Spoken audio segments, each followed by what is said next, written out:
And a very good, Monday morning, afternoon, evening, everyone. Joe Benigno back with you again, the Yoda Pain Podcast, Monday, September 15th, 2025. And of course, the Yoda Pain Podcast, with much pain today, if you're a Jet fan for sure, is brought to you by the Hackensack Brewing Company, Anita Discount Tire, and of course, our newest sponsor, our good friends at the Carolina Resort Vacation. You know the song by Aerosmith, Same Old Song and Dance? That's exactly what we saw yesterday from the Jets. Mm-hmm. Same old song and dance. The game I've been watching, for 50 years now. Same crap over and over again. Same thing. I don't know what other way to say it. Non-competitive football. I have said this for years with this franchise. You can change the stadium. You can change the owner. You can change the practice facility. You can change the players. You can change the uniforms. You can change the coaches. You can change whatever the hell you want to change with this franchise. The results never change. What a disgrace this was yesterday. I mean, there's no other way to say it. Non-competitive game. They fooled us all in week one, right? Everybody's going, but we forget that we lost. Only the Jets get praised. They played this great game, but they didn't win against a Steeler team that maybe isn't that good, that lost at home yesterday to the Seahawks by 2 touchdowns.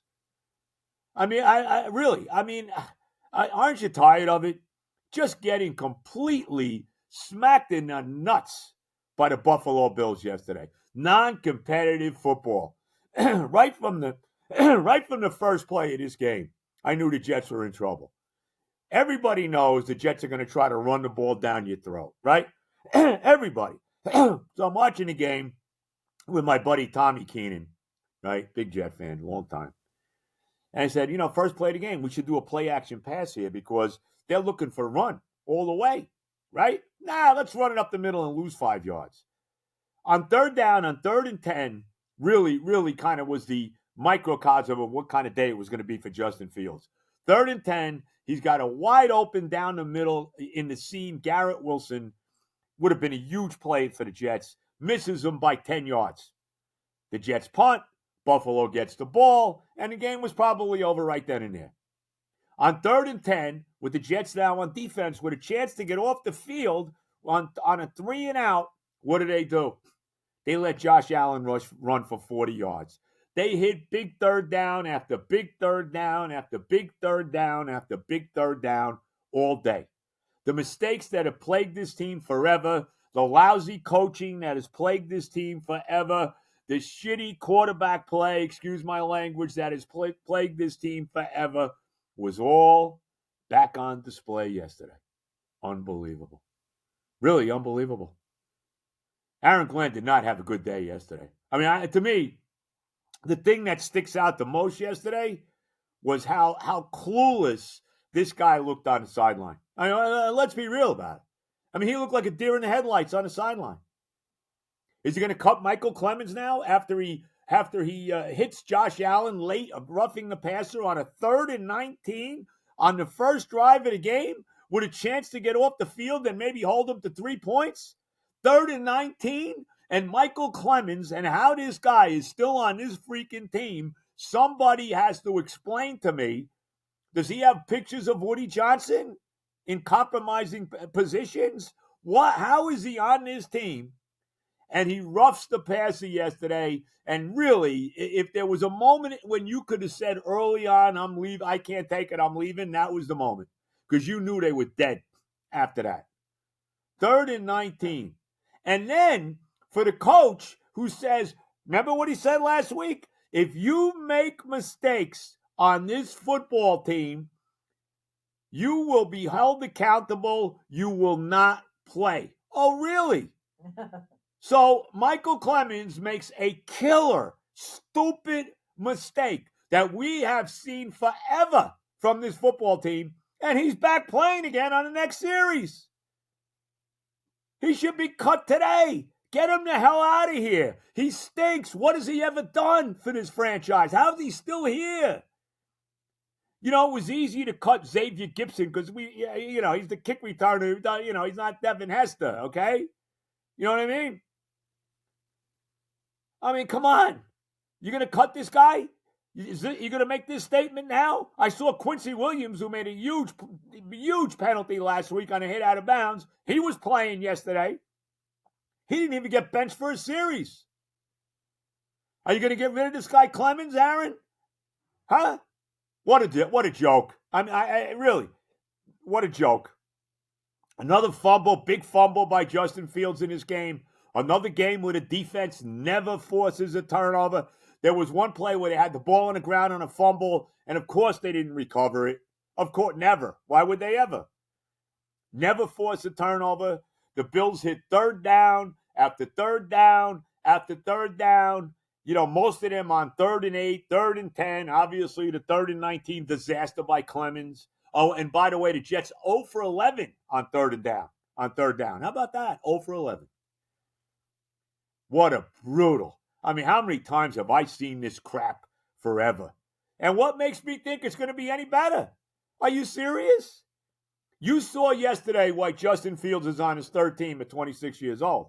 Because Justin Fields, when the Jets can't run the football and the Jets fall behind, they're dead. Because he can't beat you throwing the ball. Can't beat you. That's why the Jets are going to have to draft a quarterback in New York. You know they are. I mean, who's kidding who? And it looks like Tyrod Taylor is going to play this week because, you know, Fields got concussed in the game. And what I'm hearing, he's not playing next week, which probably is a good thing because Tyrod Taylor is probably better. Of course, he'll probably get hurt too. He did throw a late touchdown pass to Jeremy Ruckert, right? Great. Unbelievable how bad this was yesterday. And how about how about this, okay? And this tells me all I need to know about Aaron Glenn, okay? Right? 4th and 3. I think it was somewhere in the second quarter. We're down 20-0. 4th and 3. I think we're on like maybe the Buffalo 25-yard line. And he kicks a field goal? Down 20-0? You're kicking a field goal? Are you freaking kidding me? A field goal? You got to go for it. A field goal's like nothing. That's like saying, here, Buffalo, we're conceding the game. You know what that is? That's playing not to lose. That's playing scared football. Sorry. I thought Aaron Glenn had more balls than that. I couldn't believe it. Then later on in the game, when they're down by whatever they're down, they punted on a 4th and 3 when they should have went for it. I mean, come on. I mean, is this the guy that's supposed to be this? Oh, we're supposed to be excited about this guy as a head coach. Oh, because he played for Parcells, that makes him a big-time head coach. If you listen to Tony Romo, you would have thought he was freaking Belichick during the game. This guy's done nothing. This is not an Aaron Glenn football team. This is the second game he's been a head coach in his life. Do we know what an Aaron Glenn football team is? Well, right now we know it sucks. After 2 games, here's what we know. We suck. All right? Suck. Would they have 160 yards total offense yesterday? Yeah, I mean, come on. I can't deal with this anymore. Non-competitive football. That I was out of this game, okay? I think it was at 30-3. I even stayed that long. Somebody's got to explain to me why.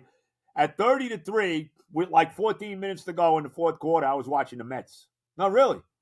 At that point, I was going back and forth between the Mets and the Giants, who at least the Giants played a competitive game yesterday. And I guess Russell Wilson, hearing all the talk that Jackson Dart was going to be playing by the second half of the Cowboy game, even though he threw a killer interception in overtime, kind of made a statement yesterday, throwing for 450 yards and 3 touchdowns. But the Giants still lost. I mean, but I am getting back to my team.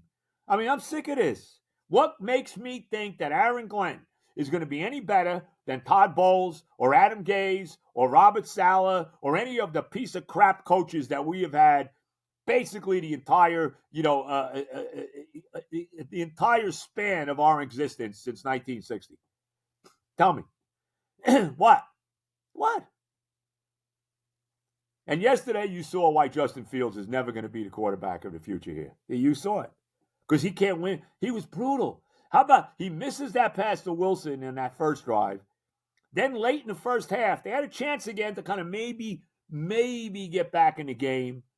They're driving, and he misses Isaiah Davis on what should have been an easy, like 15-yard first down, get out of bounds, stop the clock. He throws it behind him. He doesn't catch it. Terrible throw. He was missing guys all day. What do you go, 3 for 11 passing? I think that was the number. 3 for 11. And then on the next play, the rookie tight end Mason Taylor, he was open for a big play, and he maybe could have caught the ball, but again, Fields throws the ball, too high. Another crappy pass. I'm so sick of it. How about this play? He hits Wilson for a nice first down. I forget when this was in the game. We're still in the first half. They're on like the Pittsburgh. They're on like the Buffalo 45. First play, first down, 1st and 10. They run a freaking reverse with this Adrian Smith. He loses 10 yards. Like Buffalo knew exactly what the play was. They knew exactly what was coming. Series over. Oh, my God. Oh, God. Oh. Oh, God. How much more of this garbage can us Jet fans endure? And I don't want to hear it's only 2 games. I don't want to hear, well, we still don't know what Glenn is. Boy, he sure as hell did not make himself look too goddamn good yesterday. He didn't acquit himself too well. And in the post-game press conference, I really didn't see it. When he was started to ask questions, he basically wouldn't answer them. We got to look at the film. Who the hell are you? Who do you think you are? You know what, Aaron? You're not Bill Parcells. You haven't even won a game as a head coach yet. What a disgrace. This was disgraceful. It really was. It was freaking disgraceful. How about the play where Sauce Gardner, he had a shit game yesterday too. He had at least two defensive holding penalties that I can remember. And there was a few of them too. Michael Carter had one to keep a drive alive too. Another guy that stinks. How about the play where Sauce Gardner comes off the edge untouched? Should have been an easy sack on Josh Allen. Allen gives him one little hip move, and he's gone for about, 15-yard run as Gardner misses him. And Allen's like laughing, cracking up that Sauce missed him like he did. Unbelievable. Well, I mean, just a horrific performance by the Jets yesterday. Horrific. There's no other way to say it. Where are we going here? How many games is this team winning? And it kills me. If you listen to the game yesterday with Romo and Nance, Tony, go watch the freaking Cowboys, okay? Get the hell away from my team. Oh, there was so much hope. The Jet fans had hope. Oh, my God. They played so great. They played such a great game last week. Well, it was so great they lost. All right? Only we celebrate losses like there was something great because this franchise is a disgrace. This franchise, and you could really make the case, they are the worst franchise in professional sports in North America. You can make that case. We know they got the longest streak without, making the playoffs, longer than anybody. It's unbelievable. I mean, how bad? Is it ever going to get better? Is it ever? Aren't you sick and tired of this? And all my buddies, and this is from my buddy, Artie. I love you, Artie. I do. I didn't get no text today about how great Justin Fields was. How come you didn't text me about how great Justin Fields is? Right? I didn't hear that. You didn't get that today, Artie. Why not? Why not? You know why? Because he sucks, okay?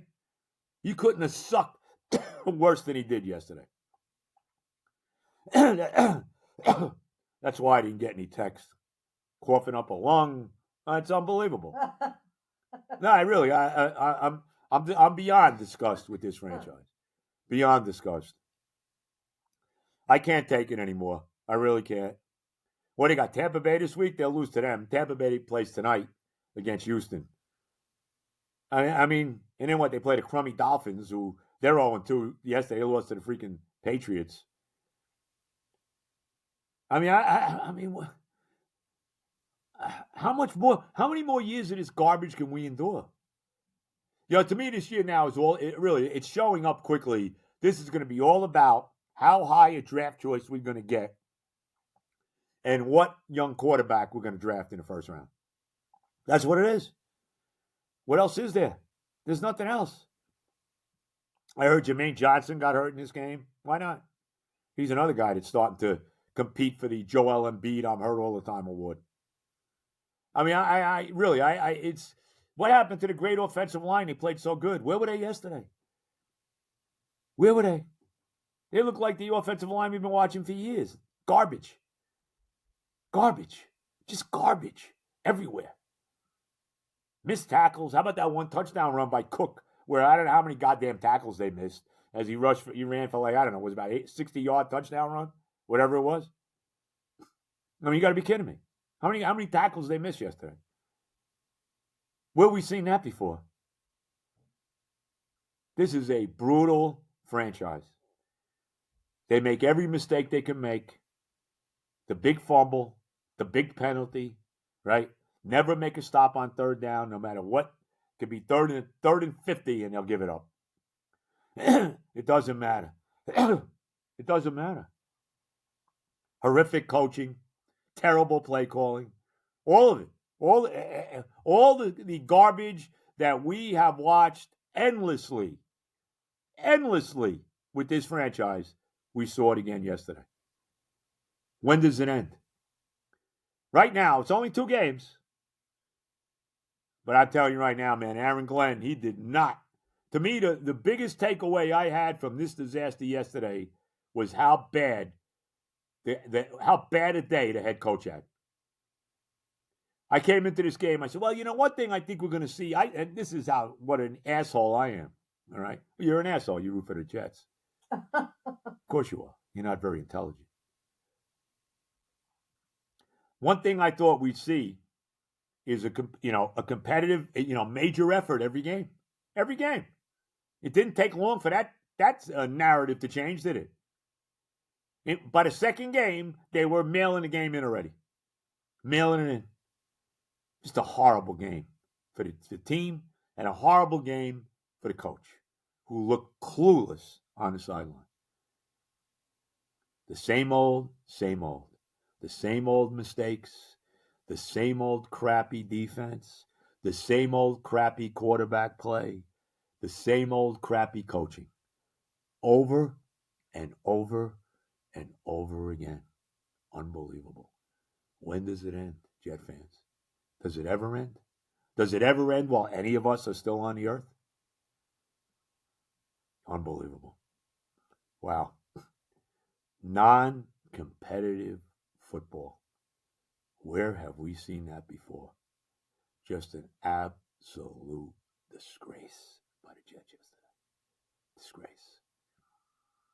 And right now, I don't have any confidence that Aaron Glenn is going to be the guy to change everything. Change the most overused word in professional sports. Change the culture. Really. You can change the stadium. You can change the owners. You can change the practice facility. You can change the players. You can change the uniforms. You can change whatever the hell you want. The general manager, it never changes. Again, I hope Darren Muji and Aaron Glenn, as I always say, or anybody who comes in and takes over this franchise, I hope you rented and you didn't buy. All right. Benigno, the Ode to Pain podcast. A lot of pain today. At least the Mets won. We'll get to the Mets in a second. We'll let you know when the next, I can't even talk, next live podcast at the Hackensack Brewing Company will be. I don't know when that'll be. We'll let you know. Now, if you need work done on your car, go see my son Johnny at Anita Discount Tire in Rivervale, New Jersey on Westwood Avenue. You need tires, car inspected, whatever. They'll get it done for you. See Johnny, see Harry, his great boss, whoever. Whatever your automotive needs are, go see the crew at Anita Discount Tire. Again, Westwood Avenue, Rivervale, New Jersey. Tell them Benigno sent you. Now, our newest sponsor, and we thank them so much for sponsoring us, Carolina Resort Vacation. Now, plan your next getaway in North Myrtle Beach, South Carolina. Looking for the perfect vacation spot? Check out Carolina Resort Vacation, OBLV Unit 2 in beautiful North Myrtle Beach, South Carolina. They have it all there. 5 spacious bedrooms, each with a private private en suite bathroom, very convenient. Hello, convenience. A fully stocked kitchen ready for family meals or group cooking nights. Arcade-style gaming table with 150 plus classic games. Smart TVs in every room, entertainment for everyone. Steps from the beach, minutes from Barefoot Landing, mini golf, Ripley's Aquarium, all the big golf courses, the Myrtle Beach boardwalk. The unit is freshly renovated, spotless, spacious, perfect for family trips, group getaways, relaxing retreat by the ocean. Whether you're soaking up the sun, exploring local attractions, or just time together, OBLV Unit 2 at Carolina Resort Vacation makes every trip unforgettable. North Myrtle Beach, South Carolina, comfort, style, location, all in one. Call 843-249-6509. Visit CarolinaResortRealty.com. To learn more and start planning your trip today, again, 843-249-6509. Carolina Resort Vacation. Stellar. All right. I mentioned a little bit about the Giant game yesterday. I did watch. I was going back and forth between after the disastrous Jets. I went back and forth watching a little of the Giant game and watching mostly the Mets who finally win yesterday. Pete Alonso, long overdue, with a 3-run home run, walk-off home run in the bottom of the 10th to win the game, 5-2 in the game. You had to win. I mean, there's no other way to say it. Had to win after the disaster on Saturday. Hey, here's one thing I say. I'll give you the positive. And, of course, the Mets got a break yesterday. The Giants lost. The Reds lost. What are they? They're a game and a half over the Giants, one in the loss column. They do have the tiebreaker on them. They're 2 now over Arizona, who's moving up on them, 2 in the loss column.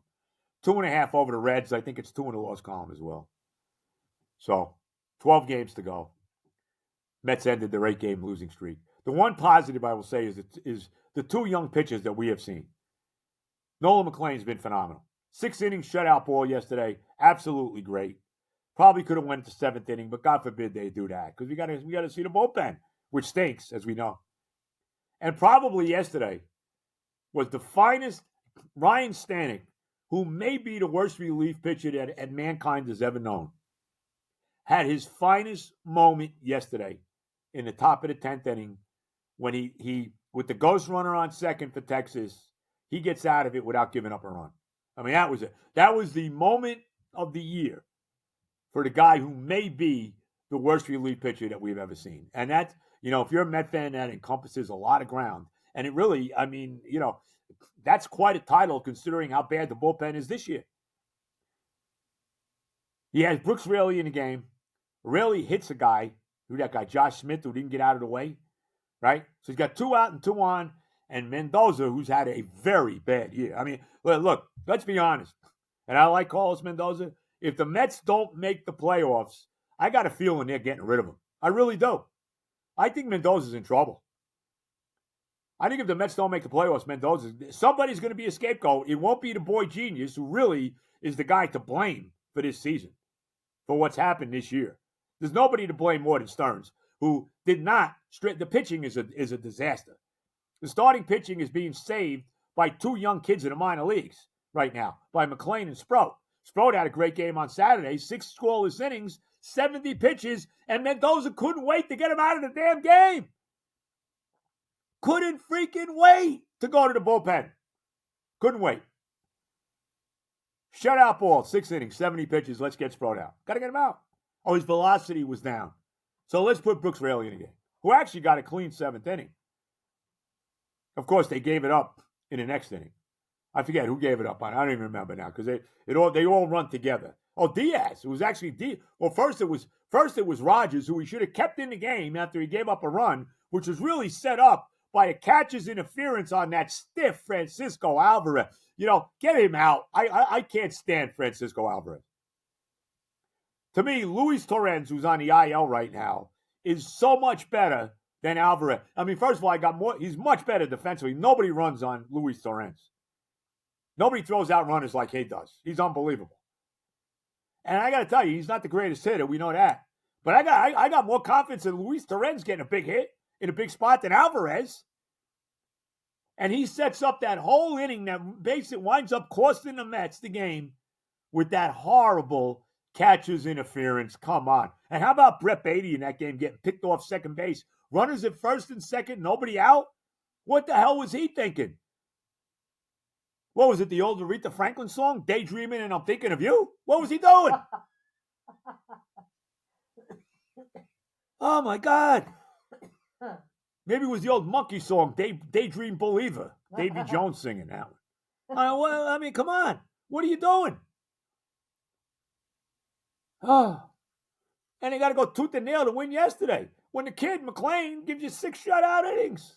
This bullpen is a disaster. And the starting pitcher is a disaster, too. Now they got the Padres coming up, who right now are in playoff, what are they, about 4.5 ahead of the Mets, right? Mets need to sweep. They need to sweep. Then they got the Nationals at home. They got to give me at least 5 out of the next 6 games, don't they? And sweep Washington, who beat them 2 out of 3 in Washington a couple of weeks ago. Don't they? What do you got? Holmes, Peterson, and Tong pitching in the series against San Diego. Clay Holmes should be in the bullpen. He should have been in the bullpen a long time ago. Unbelievable. And again, this is all on David Stearns. Like I said, if they don't make the playoffs, Carlos Mendoza is going to be gone. I really think so. I think they're going to make him the scapegoat because he hasn't had a great year either. And a lot of it's not his fault. Sometimes he just looks at it. What am I going to do? What am I going to? I don't have the nasty boys in the bullpen. I don't see Rob Dibble and Norm Charlton and Randall K. Myers there. I don't see that. I don't have Raleigh Fingers or Goose Gossage or Sparky Lyle or Dennis Eckersley coming out of the pen. Oh, Bruce Sutter. No, I don't. I got one stiff after another. An old song by Brewer and Shipley, one toke over the line. This is one stiff over the line. Okay? With the Met bullpen. And even Diaz gave it up on Saturday. He did have a scoreless 9th inning yesterday. And it's still unbelievable what Stanek did. Yeah, couldn't believe it. What were the odds of Ryan Stanek starting the 10th inning? I'm sure there's not a Met fan alive who, when Stanek came out of the bullpen to start the 10th inning, was like, oh, my God, Stanek? Ah. Huh. And he was due to have that kind of finally do something right yesterday. I don't know where we go with this team. They got 12 games left. They got 3 with the Padres at home. They got 3 with the Nationals at home. Then they play the Cubs in Chicago. And then they end it in Miami against the Marlins, who have always killed the Mets in big spots late in the season. Haven't we seen that before? Unbelievable. I don't know what else to say. This collapse would be worse than 07 or 08 because it's been a slow death for 3 months now. Since June 13th, they're 22-39. There's 17 games under 500 since then. Think about that. That they were 21 games over 500 in the middle of June, and now they're hanging on by their fingernails, 4 games over 500 with 12 games to play. And are lucky somehow that they still are in control of their own destiny. Somehow that they're still in a playoff position. Unbelievable. I don't know what else to say. We'll see what happens. Thank God they're off tonight. All right. Benigno, the Yoda Pain podcast. I'll leave you with this. Did you see the Chief-Eagle game yesterday? Right? Look, the Eagles beat them 20-17. The Chiefs should have won this game. They're down 13-10. They're driving. They're deep in Philadelphia territory. Mahomes hits Travis Kelce basically in their hands near the goal line. Kelce doesn't catch the ball. He probably maybe was thinking about, I'm sure, if it was his girlfriend, he would have held on for dear life. Right? I didn't see her at the game yesterday. I guess she had better things to do. Right? We saw Goodell there, of course. Roger Goodell. What a piece of crap he is. Anyway, as a commissioner, he might be a very nice guy, but as a commissioner, he's brutal. Anyway, the ball hits Kelce in the hands, pops up into the air, intercepted by Philadelphia at the goal line, and that really was the game. Now the game was over. Even yesterday, you saw Andy Reid go for a 4th and whatever it was, 4th and 1, like on his own 30-yard line. Memo to Aaron Glenn. Really? I still can't believe yesterday that Glenn, at 20-0, with a 4th and 3 on the 25-yard line or whatever it was of Buffalo, kicked the field goal. Oh, God. He kicked the field goal. Oh, my God. Coaching not to lose. And you know what? When you coach not to lose, you never win. You know what you do? You lose. Do you have any confidence today, Jet fans, in Aaron Glenn? Do you have any confidence today, Jet fans, in Justin Fields? We're going to see probably Tyrod Taylor next week, who's better than Fields. I mean, come on. He's better. We know he can throw the ball. We know he's got a great deep ball. Maybe he could actually throw a couple bombs like Russell Wilson did yesterday to Rondale Robinson and Malik Neighbors. Yeah, maybe he could throw a couple deep balls to Garrett Wilson. Wouldn't that be something? Oh, my God. I don't know what else to say. Jet fans, it's a disaster. Met fans, it's a disaster. What else? What else is there? What else do we have? We have nothing. You know what we have? You know that song? I'm quoting a lot of music today. There's a great old song by the great former lead singer of the Drifters, Benny King. You know, he of the Spanish Harlem and Stand By Me fame. And I Who Have Nothing is the song by Benny King. And that's the teams I root for. I who have nothing. Nothing. The Jets, nothing. What a goddamn disgrace yesterday. I don't think my wife's laughing at me. I think she's laughing at some nonsense she's seen online. Don't even tell me. Please. Some other whacked out left-hander. Anyway, you know what I mean. Oh, man. All right. I've had enough. Catch me later on Evan's show. I'm playing golf today, but I'll be on with Evan at 5 o'clock, Evan and Tiki, to spew more nonsense about the shitty Jets. I'll be doing Jake Osmond today at 10 o'clock. He doesn't know it yet, but I am. Osmond. I'm thinking of Donnie Osmond. Osmond. Sorry, Jake. Yeah, like Jasmine. Right. Osmond. Jasmine? Oh, Crockett? There you go. There's a Jasmine Crockett. She's a Mensa member. Anyway, it's been the Jets were so bad, we leave you with Jasmine Crockett. There you go. That about sums up the Jets yesterday. Everybody have a tremendous day today. Enjoy your day. Supposed to be nice again. Hang in there. Hang in there, Jet fans. Hang in there, Met fans. The sun comes up in the morning. God bless America. All the love, everybody. We'll talk to you on Friday.